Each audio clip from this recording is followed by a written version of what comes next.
Ya, kenapa ya saya katakan bahwa ya beberapa tahun belakangan ini demo-demo ya yang dilakukan itu tuntutannya yang penting ada ya, bukan ada yang penting untuk didemo. Kenapa saya bisa mengatakan seperti ini? Saya bukan orang yang bicara tapi tidak pernah men-challenge terkait apa yang disampaikan atau dituntut oleh para pendemo.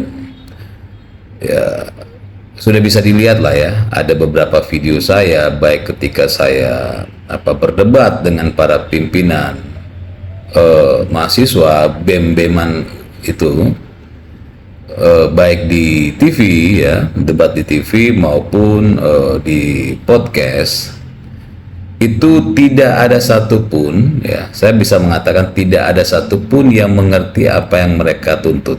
Kenapa saya bisa mengatakan seperti itu? Ya karena ketika berhadapan dengan saya tanyakan, mereka tidak tahu apa yang mereka tuntut itu gitu, sama sekali nggak tahu. Saya bisa mengatakan sama sekali ya, karena saya sudah men-challenge langsung mereka. Bahkan ada yang ketika mereka membuat tuntutan itu bukan mereka yang buat gitu kan, diakui sendiri bahwa tuntutan itu bukan mereka yang buat. Ya terakhir ya tahun lalu kalau nggak salah itu yang buat itu malah LSM ya, LSM asing lagi yang buat, dan para influencer. Jadi memang mereka sama sekali, jadi saya bisa mengatakan kenapa ketika mereka berhadap-hadapan men-challenge tuntutan mereka dan mereka sama sekali nggak tahu, ya karena mereka hanya menjalankan kewajiban saja.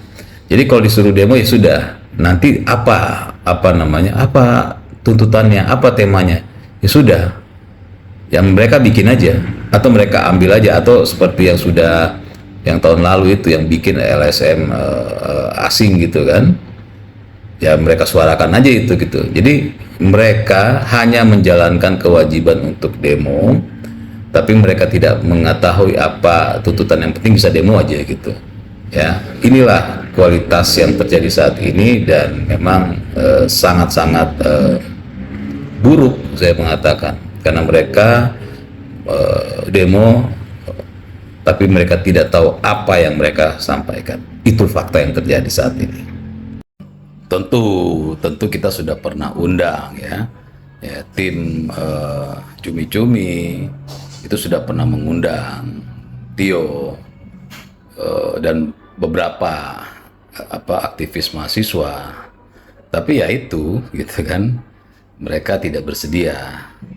Mereka nggak bersedia ya wajar, karena mereka tahu kalau datang ke cumi-cumi tentu dengan kemampuan mereka ya, yang hanya apalagi kayak Tio yang cuma bisa maki-maki, lalu membuat kepanjangan-kepanjangan, lalu sinis-sinisan gitu kan.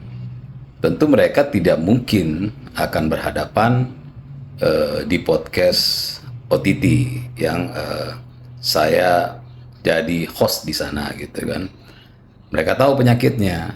Kenapa? Ya karena mereka sudah pernah melihat pendahulu mereka, ketua BEM sebelumnya ya, ketika di podcast kelihatan lah ya, sama sekali tidak tahu apa yang mereka sampaikan selama ini. Ternyata mereka sama sekali nggak tahu.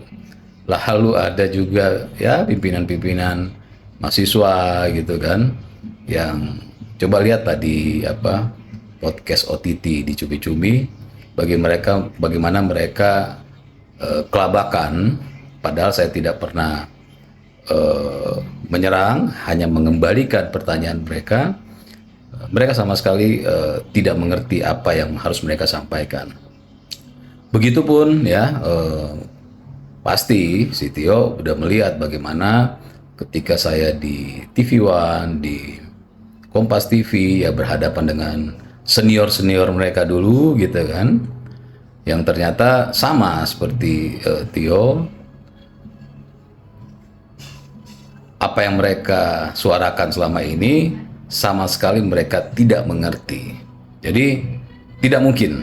Makanya ketika saya tanya bagaimana mau si Tio, nggak mau bang gitu kan. Ya udah, memang saya tahu dia tidak mungkin akan masuk ke podcast yang men-challenge pemikirannya. Kenapa? Karena dia tidak memiliki pemikiran atau narasi perjuangan yang benar gitu kan. Karena yang dilakukan selama ini hanyalah memaki-maki, menyebarkan sinisme dan membuat kepanjangan dari istilah-istilah seperti MBG. Jadi nggak akan mungkin. Ya kalau mau jujur sebenarnya Tio dan aktivisan bem-beman ya 10 tahun belakangan ini itu sebenarnya kalau mau jujur saya katakan adalah korban. Kenapa saya katakan korban? Karena ya mereka itu dikarbit ya, di-endorse oleh sekelompok ya pembenci di media sosial, tentu dengan uang yang besar yang mereka tidak menyadarinya. Jadi Tio, bem-beman yang lain itu merasa bahwa mereka dikenal karena semuanya melalui media sosial. Mereka merasa dikenal, mereka merasa pahlawan, mereka merasa hebat. Akhirnya yang mereka terlena. Tapi mereka lupa bahwa mereka itu adalah pion-pion memang yang digunakan untuk ya menyebarkan sesuatu yang buruk di negara ini. Makanya kenapa yang di endorse ya, orang-orang yang di endorse itu bukan rata-rata, semuanya adalah para pemaki. Coba kita pakai logik aja. Kenapa yang di endorse sampai terkenal itu di media sosial adalah para pemaki, bukan orang-orang yang memang memiliki akal yang sehat. Kenapa? Gitu. Ya karena memang yang dibutuhkan itu adalah kebencian. Makanya mereka ternak. Mereka ternak ya orang-orang ya seperti Tio dan pendahulunya itu ya agar supaya dikenal oleh publik melalui media sosial. Tapi ya Tio, bem-beman yang lain tuh lupa bahwa ya orang yang mengkarbit mereka ini, yang membiayai di media sosial tanpa mereka sadari, itu hanya punya waktu, hanya memberikan waktu 5-6 minggu saja. Nah setelah itu ya para pemodal ini akan mencari ternak-ternak yang lain yang memang memaki-maki ya, menyebarkan informasi hoax gitu kan. Nah ini yang akan mereka munculkan lagi. Makanya kenapa ternak-ternak seperti Tio dan sebelum-sebelumnya ya ini hilang berganti ya. Jadi muncul 5-6 minggu hilang, muncul 5-6 minggu hilang. Ya karena itu, karena memang waktu endorse-nya itu ya cuma 5-6 minggu sampai ya 8 minggu lah gitu kan. Setelah itu mereka akan cari ternak yang lain. Masalahnya tinggal sekarang ini si ternak-ternak ini merasa mereka adalah orang hebat. Tapi ketika keterkenalannya menghilang, ada yang akhirnya menyerah, ada juga yang seperti Tio yang tidak mau menyerah, dia masih mau berupaya. Maka yang dia lakukan apa? Yang dilakukan adalah membuat kebohongan-kebohongan agar supaya dia itu terus menjadi orang yang terkenal. Padahal nggak bisa, karena yang membiayai dengan dana besar itu sudah nggak ada gitu. Ya, sudah ditinggalkan dia gitu. Karena ada ternak-ternak yang lain yang akan diternak oleh para pembenci. Nanti kalian lihat, setelah Tio akhirnya nyerah, dia hilang, ya, karena kepopulerannya hilang, akan muncul ya yang baru gitu, para pemaki-pemaki baru. Dan ini memang yang terjadi saat ini gitu. Jadi saya mengatakan Tio dan kawan-kawan Bem-Beman itu adalah para korban ya. Mereka tidak menyadari, mereka diternak, mereka ibaratnya ayam broiler yang hanya 5-6 minggu setelah itu dipotong gitu kan, atau tidak lagi di endorse. Tapi mereka sudah keburu merasa mereka pahlawan, mereka hebat dan frustasi karena mereka sudah tidak seterkenal sebelumnya gitu. Nah, ini yang harus dipahami. Kondisi saat ini itu yang terjadi. Jadi sekali lagi, Tio dan kawan-kawan adalah korban. Mereka adalah pihak yang diternakkan. Gitu ya. Ya memang seharusnya seperti itu gitu kan. Artinya saya mau men-challenge pemikirannya dia gitu.